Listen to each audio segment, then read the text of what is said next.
మహాగణాధిపతయే నమః. ఓం గురుభ్యో నమః. ఓం శ్రీమాత్రే నమః.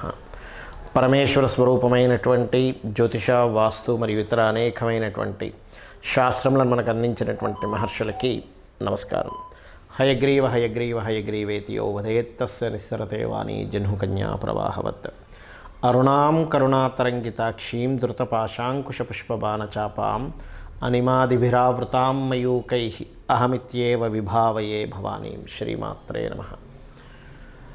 మనం ఈరోజు చెప్పుకోబోయేటువంటి టాపిక్ ఏమిటి అంటే, మే 2వ తేదీ నుంచి గురువు మారనున్నాడు.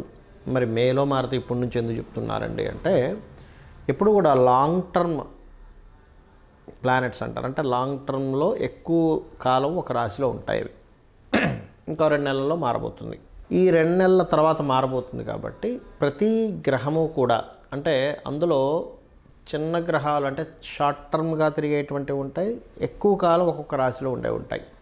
అందులో గురువు ఒకడు. అంటే గురుగ్రహం మనకి సంవత్సర కాలం, సంవత్సరం మీద ఇంకొన్ని రోజులు ఎక్కువే ఉంటాడు ఒక్కొక్క రాశిలోని. అదేవిధంగా శని 2.5 రోజులు, రాహువు కేతువు 1.5 సంవత్సరాలు ఉంటారు. వీటి ఇంపాక్ట్ కూడా మీ లైఫ్లో పెద్ద పెద్ద ఇన్సిడెంట్స్కి ఉంటుంది, పెద్ద పెద్ద నిర్ణయాలు తీసుకోవడానికి. అంటే ఎటువంటివి? వివాహం కావచ్చు, గృహ సంబంధించినటువంటి గృహము వాహనం తీసుకునేటువంటి విషయాలు కావచ్చు, విద్యా సంబంధించిన విషయాలకు కావచ్చు, అదేవిధంగా సంతాన సంబంధించిన విషయాలు కావచ్చు, ఇన్వెస్ట్మెంట్స్ రిలేటెడ్ సంబంధించిన విషయాలు కావచ్చు, ఆరోగ్య సంబంధించిన విషయాలు కావచ్చు. వీటన్నిటి మీద కూడా ఈ యొక్క ముఖ్యంగా ఈ గురుగ్రహం యొక్క ఇంపాక్ట్ అనేటువంటిది ఎక్కువగా ఉంటుంది, గుర్తుపెట్టుకోండి. అయితే ఇప్పుడు మనం ప్రతి లగ్నానికి చెప్పుకోబోతున్నాం. ఈ చెప్పుకోబోయేటువంటి అంశంలో ఒక విషయం మీరు ముఖ్యంగా గుర్తుపెట్టుకోండి. అదేమిటి అంటే, మీకు గనక మీ జన్మజాతకంలో విపరీత రాజయోగాలు, నీచభంగ రాజయోగాలు, మంచి ధనయోగాలు నడుస్తుంటే, ఈ గురువుకు సంబంధించిన దాంట్లో ఏదైనా నేను మీకు చిన్నపాటి మైనస్ ఉన్నట్టుగా చెప్పినట్లయితే కూడా మీరు దాన్ని ఏం పట్టించుకోవాల్సిన అవసరం లేదు, గుర్తుపెట్టుకోండి. ఓకే. కాకపోతే గురువు సంబంధించినవి చెప్పినవన్నీ కూడా పాజిటివ్గానే వస్తాయి ఇక్కడ, అందులో ఎటువంటి సందేహం లేదు. సో మనం ఒక్కొక్క లగ్నరీత్యా, లగ్నం తెలియని వారి రాశి రీత్యా మనం తెలుసుకుందాం. మిథున లగ్నము, మిథున రాశి. మిథునం వారికి గురువు మీకు 12వ స్థానంలోకి వచ్చి చేరుతున్నాడు. దీనివల్ల కలిగే ఫలితాలు ఏమిటి చూసుకున్నట్లయితే, అంటే ముఖ్యంగా మనం మంచి ఫలితాల గురించి చెప్పుకుందాం, దాని తర్వాత జాగ్రత్తల గురించి చెప్పుకుందాం. మంచి ఫలితాలు ఏమిటి అంటే, చాలా క్లియర్గా రుణాలు లభిస్తాయి. కోర్టు కేసు వ్యవహారాలకు సంబంధించినటువంటివి చాలా మటుకు క్లియర్ అవుతాయి. కాంపిటీషన్ రిలేటెడ్ సంబంధించిన వాటిల్లో సక్సెస్ అనేటువంటిది ఉంటుంది. ఇవి ఖచ్చితంగా ఉంటాయి, అందులో ఎటువంటి సందేహం లేదు. అయితే ఇంతకాలం నుంచి 4వ స్థానంలో కేతు ఉండి ఏదైనా ప్రాపర్టీస్ తీసుకునేటప్పుడు చూసుకొని తీసుకోవాలి, ఇట్లాంటివి మనం మాట్లాడుకుంటున్నాం ప్రతి నెల కూడా. దాని మీద కాస్త గురువు దృష్టి ఉండడం వల్ల అటువంటివి ఏవైనా ప్రాపర్టీస్ తీసుకొని డిస్టర్బ్ అవుతున్నటువంటి వారికి కొంత రిలీఫ్ని ఇస్తాడు ఇక్కడ. మరి జాగ్రత్తలు ఏమిటండి?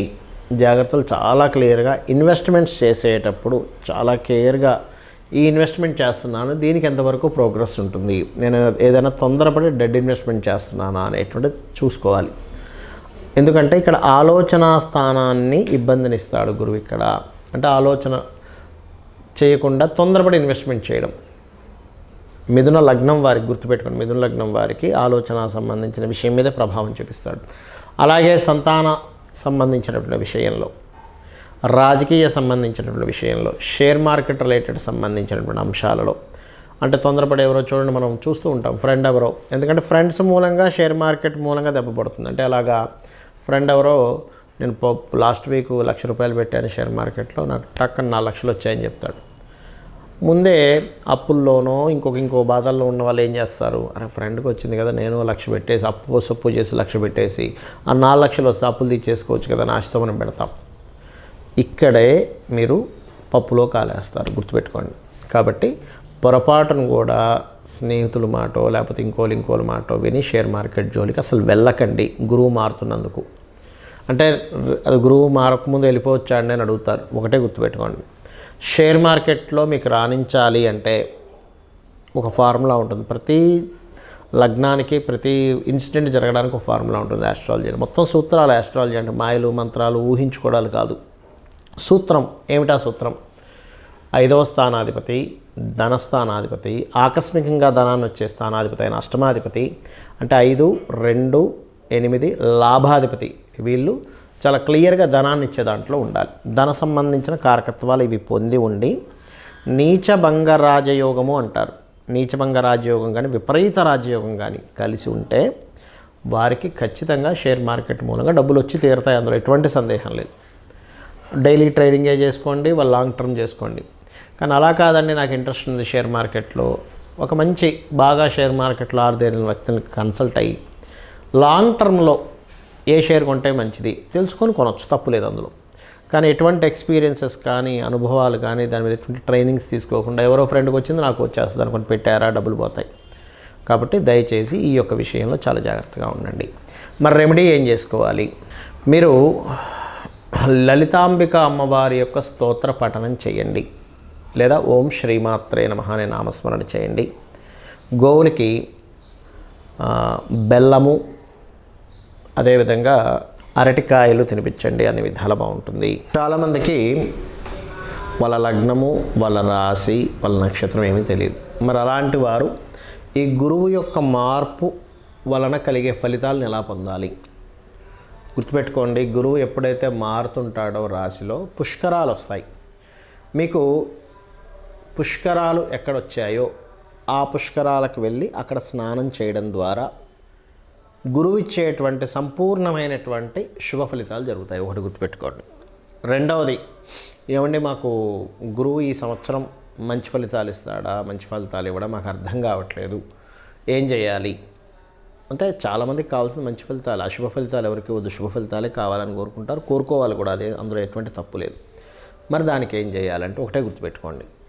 మీకు గనక మీ ఎలా తెలుసుకోవాలి తేడాని అంటే గురు నక్షత్రాలు, గురువారాలే ప్రత్యేకంగా మీకు కొంచెం ప్రతిసారి ఏదో ఒక ఇబ్బంది కలుగుతుంది, ఆగుతుంది అంటే మీ జన్మజాతకంలో కానీ గోచారంలో కానీ మీకు డేట్ ఆఫ్ బర్త్ టైము తెలియవు. కాబట్టి గురువు నెగటివ్ ఫలితాలు ఇచ్చే దాంట్లో ఉన్నాడు అని మీరు అర్థం చేసుకోవాలి. గురు నక్షత్రాలు అని చెప్పాను, ఏమిటవి? పునర్వసు, విశాఖ మరియు పూర్వభాద్ర. ఈ నక్షత్రాల్లో కూడా మీకు ఏదైనా ఒక పని అవ్వాల్సింది ఆగిపోయింది. అంత దూరం ప్రయాణం చేసి వెళ్ళామండి, అవ్వలేదండి, తీరా దగ్గరికి వెళ్ళాక ఆయన మళ్ళీ రేపు రమ్మన్నాడు, లేనట్లయితే ఇంకా రకరకాలు చెప్తూ ఉంటాం, వేస్ట్ అయిపోయింది, ఇవాళ ఏదో బిజినెస్ సాగుతుంది కూడా సాగలేదు. ఇవన్నీ గురు నక్షత్రాల్లో గురువారాల్లో జరుగుతున్నాయి అంటే మే మాసం నుంచి మారిన గురువు మీకు అనుగ్రహాన్ని అందించలేకపోతున్నాడు. అప్పుడు మరి ఏం చేయాలి అంటే సింపుల్గా ఒకటే గుర్తుపెట్టుకోండి. దక్షిణామూర్తి స్తోత్రం కానీ లేనట్లయితే తారాదేవి యొక్క అష్టోత్తరం చదువుకోవడం కానీ, జయ గురుదత్త, శ్రీ గురుదత్త అనే నామస్మరణ కానీ, దిగంబర శ్రీ పాదవల్లభ దిగంబర అనేటువంటి నామస్మరణ చేసినా కూడా గురువు యొక్క అనుగ్రహం పరిపూర్ణంగా కలుగుతుంది. లేదండి మీకు దగ్గరలో మీకు విద్య నేర్పినటువంటి గురువులు ఉంటారు, వాళ్ళకి ఏదైనా వస్త్రదానం ఇచ్చి వాళ్ళకి కాళ్ళకి నమస్కరించుకోవడం, లేదా ఎక్కడో ఉంటానండి నేను అమెరికాలో ఉంటాను, మా గురువుగారు ఏమో ఇండియాలో ఉంటారు, మాకు తెలియదు అంటే మాకు తెలియదు అంటే ఇన్ సెన్స్ మేము కలవలేము, పరిస్థితి ఆయన ఎక్కడున్నాడో కూడా తెలియదు. ఇప్పుడు ఒకప్పుడు మాకు నేర్పించారు కానీ ఇప్పుడు ఆయన ఎక్కడున్నాడో ఆయన డేటా, ఆయన ఫోన్ నెంబర్ కానీ ఆయన విషయాలు మాకు తెలియకుండా అయిపోయాయి అనుకుంటే కనీసం అతను స్మరించుకొని అతని పాదాలకు నమస్కరించుకున్నా కూడా గురువు యొక్క అనుగ్రహం పెరుగుతుంది. ఇది గుర్తుపెట్టుకోండి. అదేవిధంగా గురువారాలు మీకు ఎఫెక్ట్ ఎక్కువగా వస్తుందంటే గురువారాలు ఉపవాసం ఉండండి, గురువారాలు దానం చేయండి. ఎటువంటి దానాలు ఇవ్వాలి? శనగలు, పసుపు రంగు వస్త్రము దానంగా ఇవ్వండి. అదేవిధంగా గురువారాల పూట గోవులకి అరటికాయలు తినిపించండి. పసుపు, గంధము లాంటి పదార్థాలని మీరు దానంగా ఇవ్వండి ఆలయాల్లో. అదేవిధంగా పసుపు వర్ణము కలిగినటువంటి పుష్పాలతో దక్షిణామూర్తిని సేవించండి. ఇవన్నీ కూడా ఏం చేస్తాయంటే గురుగ్రహ సంబంధించినటువంటి ఏవైతే మీకు నెగటివ్గా ఎఫెక్ట్స్ వస్తున్నాయో అవన్నీ తగ్గిస్తుంది. అలా అని చాలామంది తెలియక ఏం చేస్తారంటే ఏమంటే నాకు గురువు బాలేడు అందుకే నేను కనకపుష్య రాగం పెట్టేసుకున్నాను అంటాడు. అలా పొరపాటును కూడా చెయ్యకూడదు. ఎందుకంటే చెప్తాను చూడండి. మీ దగ్గర కొన్ని కూరగాయలు ఉన్నాయనుకుందాం, వంకాయలు ఉన్నాయనుకుందాం, అంటే చిన్న ఎగ్జాంపుల్ కోసం. అందులో పుచ్చిపోయినవి, పాడైపోయినవి ఉంటాయి, బాగున్నవి ఉంటాయి. ఇప్పుడు మీరు పుచ్చిపోయినవి వండుకొని తింటారా, బాగున్నవి తింటారా? బాగున్నవే తింటాం. ఎందుకంటే పుచ్చిపోయినవి ఎందుకు తినము అంటే అమ్మ పుచ్చిపోయినవి ఎలా తింటామంటే కడుపులోకి వెళ్తుంది, ఇబ్బంది కదా అని కదా. మరి గురువు మీకు పాడు చేస్తున్నప్పుడు గురువారాలు ఉపవాసం ఉండాలి, అంటే వదిలేయాలి కొన్నిటిని. గురువుకు సంబంధించినటువంటి దానాలు ఇవ్వాలి. అంతేగాని గురువు గ్రహానికి సంబంధించినటువంటి రత్న ధారణ చేయకూడదు. రత్నం అనేటువంటిది ఏంటంటే ఆ ఎనర్జీని ఇచ్చేటువంటిది. ఇప్పుడు మీకు ఆల్రెడీ నెగటివ్ ఫోర్స్ రూపంలో గురుగ్రహానికి సంబంధించింది వస్తుంది. అలాంటప్పుడు మీరు తీసుకొచ్చేసి మళ్ళీ రత్నం పెట్టుకుంటే ఎలాగా, అది ఇంకొంచెం పెరుగుతుంది దాని ప్రభావం అనేది.